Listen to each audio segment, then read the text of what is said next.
When in the course of human events it becomes necessary for one people to dissolve the political bands which have connected them with another, and to assume among the powers of the earth the separate and equal station to which the laws of nature and of nature's God entitle them, a decent respect to the opinions of mankind requires that they should declare the causes which impel them to the separation. We hold these truths to be self-evident, that all men are created equal, that they are endowed by their Creator with certain unalienable rights, that among these are life, liberty, and the pursuit of happiness, that to secure these rights, governments are instituted among men, deriving their just powers from the consent of the governed, that whenever any form of government becomes destructive of these ends, it is the right of the people to alter or to abolish it, and to institute new government, laying its foundation on such principles and organizing its powers in such form as to them shall seem most likely to affect their safety and happiness. Prudence indeed will dictate that governments long established should not be changed for light and transient causes, and accordingly all experience hath shown that mankind are more disposed to suffer, while evils are sufferable, than to right themselves by abolishing the forms to which they are accustomed. But when a long train of abuses and usurpations, pursuing invariably the same object, evinces a design to reduce them under absolute despotism, it is their right, it is their duty to throw off such government and to provide new gods for their future security. Such has been the patient sufferance of these colonies, and such is now the necessity which constrains them to alter their former systems of government. The history of the present King of Great Britain is a history of repeated injuries and usurpations, all having indirect object the establishment of an absolute tyranny over these states. To prove this, let facts be submitted to a candid world. He has refused his assent to laws, the most wholesome and necessary for the public good. He has forbidden his governors to pass laws of immediate and pressing importance, unless suspended in their operation till his assent should be obtained. And when so suspended, he has utterly neglected to attend to them. He has refused to pass other laws for the accommodation of large districts of people, unless those people would relinquish their right of representation in the legislature, a right inestimable to them and formidable to tyrants only. He has called together legislative bodies at places unusual, uncomfortable, and distant from the depository of their public records, for the sole purpose of fatiguing them into compliance with his measures. He has dissolved representative houses repeatedly for opposing with manly firmness his invasions on the rights of the people. He has refused for a long time, after such dissolutions, to cause others to be elected, whereby the legislative power, incapable of annihilation, have returned to the people at large for their exercise, the state remaining in the meantime exposed to all the dangers of invasion from without and convulsions within. He has endeavored to prevent the population of these states, for that purpose obstructing the laws for naturalization of foreigners, refusing to pass others to encourage their migrations hither, and raising the conditions of new appropriations of land. He has obstructed the administration of justice by refusing his assent to laws for establishing judiciary powers. He has made judges dependent on his will alone for the tenure of their offices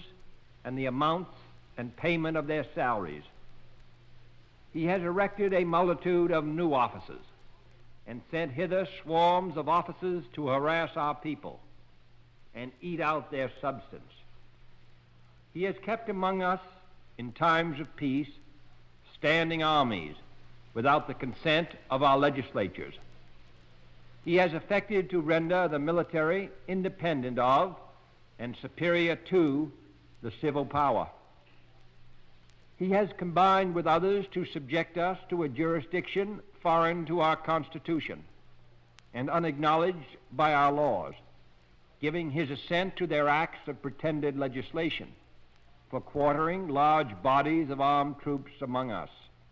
for protecting them by a mock trial from punishment for any murders which they should commit on the inhabitants of these states, for cutting off our trade with all parts of the world, for imposing taxes on us without our consent, for depriving us in many cases of the benefits of trial by jury, for transporting us beyond seas to be tried for pretended offenses, for abolishing the free system of English laws in a neighboring province, establishing therein an arbitrary government, and enlarging its boundaries so as to render it at once an example and fit instrument for introducing the same absolute rule into these colonies, for taking away our charters,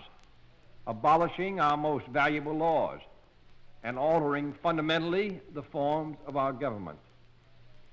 for suspending our own legislatures and declaring themselves invested with power to legislate for us in all cases whatsoever. He has abdicated government here by declaring us out of his protection and waging war against us. He has plundered our seas, ravaged our coasts, burned our towns, and destroyed the lives of our people. He is at this time transporting large armies of foreign mercenaries to complete the work of death, desolation, and tyranny already begun with circumstances of cruelty and perfidy, scarcely paralleled in the most barbarous ages, and totally unworthy the head of a civilized nation. He has constrained our fellow citizens, taken captive on the high seas, to bear arms against their country, to become the executioners of their friends and brethren, or to fall themselves by their hands. He has excited domestic insurrections among us, and has endeavored to bring on the inhabitants of our frontiers the merciless Indian savages, whose known rule of warfare is an indistinguished destruction of all ages, sexes, and conditions. In every stage of these oppressions, we have petitioned for redress in the most humble terms. Our repeated petitions have been answered only by repeated injury. A prince whose character is thus marked by every act which may define a tyrant is unfit to be the ruler of a free people. Nor have we been wanting in attentions to our British brethren. We have warned them from time to time of attempts by their legislature to extend an unwarrantable jurisdiction over us. We have reminded them of the circumstances of our immigration and settlement here. We have appealed to their native justice and magnanimity, and we have conjured them by the ties of our common kindred to disavow these usurpations, which would inevitably interrupt our connections and correspondence. They too have been deaf to the voice of justice and of consanguinity. We must therefore acquiesce in the necessity